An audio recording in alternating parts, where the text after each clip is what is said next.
குரு பெயர்ச்சி பலன்களால் உங்களுடைய ராசிக்கு எந்த மாதிரியான பலாபலன்கள், அதாவது நன்மைகள் என்ன, சாதக பாதகங்கள் என்ன அப்படின்றத இப்போ நம்ம பார்க்கலாம். ஆகச்சிறந்த நல்ல பலன்களை கொடுக்க போகிறார். 6ஆம் இடத்தையும் 8ஆம் இடத்தையும் பார்வை செய்யும் குரு பகவான் உங்களுடைய ராசிக்கு 6ஆம் இடத்தையும் 8ஆம் இடத்தையும் பார்வை செய்கிறதுனால ருணரோக சத்ரு விஜயம் உண்டு. அதாவது நோய்களில் இருந்தும் கடன்களில் இருந்தும் எதிரிகளில் இருந்தும் விடுபடக்கூடிய ஒரு காலகட்டமாக இந்த குரு பகவானுடைய குரு பெயர்ச்சியை நம்ம சொல்லலாம். அதே மாதிரி உங்களுடைய ராசிக்கு 8ஆவது ராசியை குரு பகவான் சஞ்சாரம் பார்வை செய்கிறதுனாலையும் அன்பர்கள் அனைவருக்கும் வணக்கம். இப்போ நாம் பார்க்க போகிறது குரோதி வருட குரு பெயர்ச்சி பலன்கள். அதாவது இந்த குரு பகவானை பொறுத்த வரைக்கும் ஒவ்வொரு ராசியிலையும் ஒவ்வொரு வருட காலம் பயணம் செய்வார்.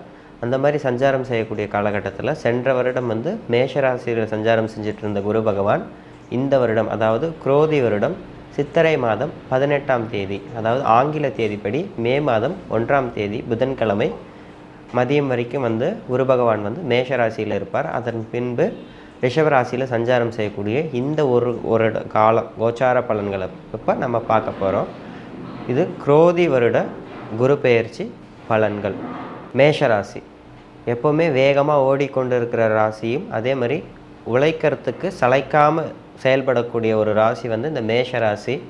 இந்த மேஷராசிக்காரங்களுக்கு கடந்த ஒரு வருட காலமாக குரு பகவான் உங்களுடைய ராசியிலேயே இருந்து சில சாதகமாகவும் சில பாதகமாகவும் சில காரிய தடைகளும் ஏற்படுத்தி கொண்டிருந்த குரு பகவான் இப்பொழுது உங்களுக்கு தனஸ்தானம், பணபரஸ்தானம், வாக்கு, குடும்பம் அப்படின்னு சொல்லக்கூடிய 2ஆம் இடத்துல இந்த குரு பகவானுடைய சஞ்சாரம் இந்த குரோதி வருடம், அதாவது மே மாதம் 1ஆம் தேதி நடக்க போகுது.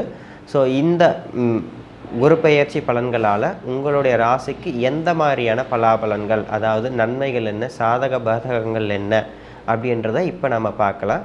இந்த மேஷ ராசியை பொறுத்த வரைக்கும் குரு பகவான் உங்களுக்கு யோகாதிபதியாக வரக்கூடிய ஒரு கிரகம்தான். பொதுவாகவே குரு பார்க்க கோடி நன்மை அப்படின்னு சொல்லுவோம். அதுலேயும் இந்த மேஷ ராசிக்காரங்களுடைய ராசி அதிபதியாகிய செவ்வாய்க்கு குரு பகவான் நட்பு ஸ்தானம். அது மட்டும் இல்லாமல் நல்ல ஒரு அண்டர்ஸ்டாண்டிங் உண்டு குருவுக்கும் செவ்வாய்க்குமே. ஸோ இந்த குரு பகவான் இந்த மேஷ ராசியை பொறுத்த வரைக்கும் முழு யோகாதிபதி. ஸோ யோகங்களை வாரி கொடுக்குறாருன்னா அது மேஷ ராசிக்காரங்களுக்கு இந்த குரு பகவான் அப்படின்னு சொல்லலாம். அவர் உங்களுடைய தன பணபரஸ்தானம் அப்படின்னு சொல்லக்கூடிய தனம், குடும்பம், கல்வி அப்படின்னக்கூடிய 2ஆம் இடத்துல குரு பகவான், அதாவது குடும்பஸ்தானத்தில் குரு பகவான், வாக்குஸ்தானத்தில் குரு பகவானுடைய சஞ்சாரம் எப்படி இருக்குது அப்படின்னும் பொழுது அவர் குரு பகவான் 2ஆம் இடத்துல சஞ்சாரம் செய்யும்போது அவருடைய பார்வைக்கு ரொம்ப விசேஷம். ஜென்ரலாகவே குரு பார்க்க கோடி நன்மை அப்படின்னு சொல்கிறோம். அப்பேற்பட்ட அந்த குரு பகவான் தன்னுடைய பார்வை பலம், அதாவது 5, 7, 9 அப்படின்னு அவருடைய விசேஷ பார்வை உண்டு. இந்த பார்வையால் உங்களுடைய 6ஆம் இடத்தையும் 5ஆம் பார்வையாக, அதே மாதிரி உங்களுடைய ராசிக்கு 8ஆம் இடமாக இருக்கக்கூடிய விருச்சிக ராசியும் தன்னுடைய 7ஆம் பார்வையாகவும், அதே மாதிரி உங்களுடைய 10ஆம் ராசியாக வரக்கூடிய மகர ராசியும் குரு பகவான் 2ஆம் இடத்துலேருந்து 9ஆம் பார்வையாக பார்வை செய்கிறார். ஸோ இப்படி பார்வை செய்யக்கூடிய இந்த குரு பகவான் உங்களுக்கு எந்த மாதிரியான நல்ல பலன்களை கொடுக்க போகிறார் தன்னுடைய பார்வையாலையும் தன்னுடைய சஞ்சாரத்தாலையும் அப்படின்னு எடுக்கும் பொழுது ஆகச்சிறந்த நல்ல பலன்களை கொடுக்க போகிறார். 6ஆம் இடத்தையும் 8ஆம் இடத்தையும் பார்வை செய்யும் குரு பகவான் உங்களுடைய ராசிக்கு 6ஆம் இடத்தையும் 8ஆம் இடத்தையும் பார்வை செய்கிறதுனால ருணரோக சத்ரு விஜயம் உண்டு. அதாவது நோய்களில் இருந்தும் கடன்களில் இருந்தும் எதிரிகளில் இருந்தும் விடுபடக்கூடிய ஒரு காலகட்டமாக இந்த குரு பகவானுடைய குரு பெயர்ச்சியை நம்ம சொல்லலாம். அதே மாதிரி உங்களுடைய ராசிக்கு 8ஆவது ராசியை குரு பகவான் சஞ்சாரம் பார்வை செய்கிறதுனாலையும், அதே மாதிரி உங்களுடைய ராசிக்கு 8ஆவது ராசியை குரு பகவான் உங்களுடைய 2ஆவது ராசியிலேருந்து பார்வை செய்கிறதுனால உங்களுக்கு கடன் சம்பந்தப்பட்ட விஷயங்கள்லையும் அதே மாதிரி ஆரோக்கிய சம்பந்தப்பட்ட விஷயங்கள்ல இருந்து வந்த பிணக்குகள் நீங்கும். கடன் பெரும்பாலுமான நபர்களுக்கு கடன் அடையும். திடீர் பொருளாதார வரவு, ஏன்னா 8ன்றது திடீர் அதிர்ஷ்டத்தையும் குறிக்கக்கூடிய ஒரு இடம்ன்றதுனால உங்களுடைய ராசிக்கு 8ஆவது ராசியை குரு பகவான் பார்வை செய்கிறார், தனகாரகன் கூட. ஸோ அந்நியர்களால் திடீர் பணவரவு, பொருளாதார ஏற்றம் இதெல்லாமே எதிர்பாராத விதத்தில் வரும். அதே சமயத்தில் எச்சரிக்கையாகவும் இருக்கணும். தேவையில்லாத வம்பு வழக்குகள் வருவதற்கும் அதிக வாய்ப்பு இருக்கிறதுனால இந்த மேஷ ராசிக்காரங்க இந்த பொருளாதார சம்மந்தப்பட்ட விஷயங்களில் கொஞ்சம் எச்சரிக்கையாக இருக்கிறதும், அதே மாதிரி குடும்ப நபர்கள், அதாவது உறவினர்கள் நடுவில் இந்த மாதிரி பொருளாதாரம் கொடுக்கல் வாங்கல் விஷயத்துலேயும் நீங்கள் கொஞ்சம் எச்சரிக்கையாக இருக்கிறது ரொம்ப நல்லது. அதே மாதிரி இந்த மேஷராசிக்காரங்களுக்கு உத்தியோகத்தை பொறுத்த வரைக்கும் அமோகமாக இருக்குது. இந்த குரு பெயர்ச்சி வந்து இந்த மேஷராசிக்காரங்களுக்கு நல்ல ஒரு அமோகமான ஒரு பலன்களை கொடுக்கக்கூடிய ஒரு குரு பெயர்ச்சியாகவும், அதே மாதிரி பதவி உயர்வு, ஊதிய உயர்வு, யாரெல்லாம் வந்து ப்ரமோஷனுக்காக இவ்வளோ நாள் மாடு மாதிரி உழைச்ச இந்த கம்பெனிக்காக, ஆனால் வந்து எனக்கு ப்ரமோஷனே வரல, எனக்கு பின்னாடி வந்தவங்களுக்கெல்லாம் ப்ரமோஷன் வந்திருக்கு அப்படின்னு சொல்லக்கூடிய இந்த மேஷராசிக்காரங்களுக்கு எல்லாருக்குமே பார்த்திங்கன்னா இந்த குரு பெயர்ச்சியோட அந்த குருவோடைய 10ஆம் பார்வை அப்படின்றது உங்களுக்கு வந்து பதவி உயர்வு, ஊதிய உயர்வு, அதே மாதிரி உங்களுடைய தகுதிக்கும் திறமைக்கும் ஏற்ற ஒரு பிளாட்ஃபார்மாக இந்த குரு பெயர்ச்சி வந்து ஒரு அங்கீகாரத்தை வந்து உங்களுக்கு வழங்கும் அப்படின்னு சொல்லலாம்.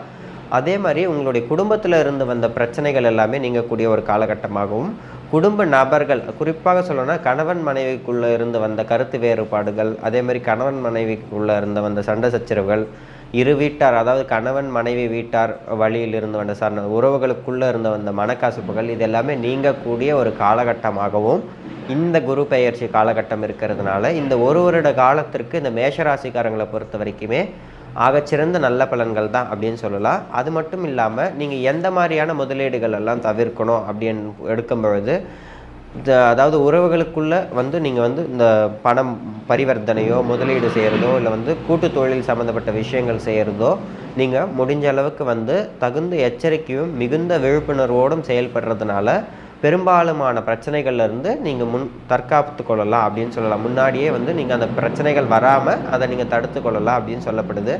அதே மாதிரி பிள்ளைகள் வகையில் பார்க்கும்பொழுது நல்ல ஒரு ஆதரவும் நல்ல ஒரு முன்னேற்றமும் இருக்கும். ஏன்னா 2ஆம் இடத்துல குரு இருக்கிறதுனால பிள்ளைகளுடைய கல்விகள் சம்மந்தப்பட்ட விஷயம், அதே மாதிரி உங்களுடைய மனம் வந்து தர்ம வழியில் நடக்கும் மேஷராசியில். ஏன்னா குரு வந்து காலபுருஷனுக்கு தர்மஸ்தானாதிபதியாக வரக்கூடிய ஒரு நபர்ன்றதுனால, அது மட்டும் இல்லாமல் அவர் வந்து அந்த அந்தஸ்து குரு வந்து தர்ம வழியில் நடக்கக்கூடிய ஒரு கிரகம்ன்றதுனால இதுவாக இருந்தாலும் தர்மத்துக்கு மீறி செயல்படாமல் வந்து நீங்கள் நடந்துப்பீங்க இந்த மேஷராசிக்காரங்க அப்படின்னு சொல்லலாம். இந்த குரு பெயர்ச்சியில் தர்ம வழியில் பொருள் ஈட்டுவது, அதே மாதிரி நியாயமான முறையில் தனக்கு சேர வேண்டிய சொத்துகள் பங்குகள் இது எல்லாமே கூட இந்த மேஷராசிக்காரங்களுக்கு இப்போ வந்து சேரும் அப்படின்னு சொல்லலாம். அதே மாதிரி இந்த மேஷராசிக்காரங்களுக்கு குறிப்பிட்டு ஒரு சில மாதங்களில் பார்த்திங்கன்னா, அதாவது புரட்டாசி மாதம் இந்த மாதிரி மாதங்களில் பார்க்கும்பொழுது உங்களுக்கு வந்து சிறு சிறு அனாரோக்கியம், அதாவது என்ன சொல்கிறது, ஆரோக்கிய குறைவு அப்படின்றது வந்து ஏற்படுவதற்கு வாய்ப்பு இருக்குது. அதனால் நீங்கள் வந்து தகுந்த எச்சரிக்கையோடு செயல்படுறது ரொம்ப நல்லது. அதே மாதிரி பார்த்திங்கன்னா இந்த மேஷராசிக்காரங்களுக்கு இந்த குரு பெயர்ச்சியானது நல்ல ஒரு பொருளாதார ஏற்றத்தையும் நல்ல ஒரு இடமாற்றத்தையும் உத்தியோக உயர்வையும் இது போன்ற பொருளாதார சம்பந்தப்பட்ட அனைத்து விஷயங்களுமே இந்த மேஷராசிக்காரங்களுக்கு இந்த வருடம் வந்து திருப்திகரமாக இருக்கும்.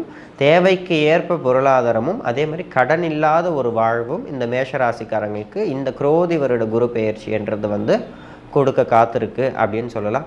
அதே மாதிரி உங்களுடைய ராசியை வந்து என்னதான் சனி பகவான் பார்த்தாலும் லாபஸ்தானத்திலிருந்து பார்க்கறதுனால அது ஒரு நல்ல பலன் அப்படின்னு சொல்லலாம். அது மட்டும் இல்லாமல் அந்த லாபஸ்தானத்தில் இருக்கிற சனி பகவான் வந்து நிறைய பொருளாதாரத்தை வந்து படிப்படியாக உயர்த்தக்கூடிய ஒரு அமைப்பையும் கொடுப்பார். 10வது ஜீவனஸ்தானத்தை வந்து குரு பகவான் பார்க்கறதுனால வாழ்வாதாரமே பாதிக்கப்பட்டிருந்த மேஷராசிக்காரங்க நிறைய வாழ்வாதாரமே நாங்கள் ஒன்றுமே இல்லைங்க, மொத்தமாக இழந்துட்டோம் அப்படின்னு சொல்லியிருந்த மேஷராசிக்காரங்களுக்கு எல்லாருக்குமே பார்த்திங்கன்னா இப்போ வந்து இந்த குரு பெயர்ச்சி, அதாவது ஜீவனஸ்தானத்தை குரு பார்க்கறதுனால இந்த வாழ்வாதாரம் படிப்படியாக முன்னேறக்கூடிய ஒரு காலகட்டமாகவும் இழந்ததை எல்லாம் மீட்கக்கூடிய ஒரு காலகட்டமாகவும் இந்த மேஷராசிக்காரங்களுக்கு இந்த குரோதி வருடம் அப்படின்றது அமையுது. அதுவும் குறிப்பிட்டு சொல்லணும்னா இந்த குரு பெயர்ச்சி வந்து கொடுத்தே தீரும் அப்படின்னு சொல்லலாம்.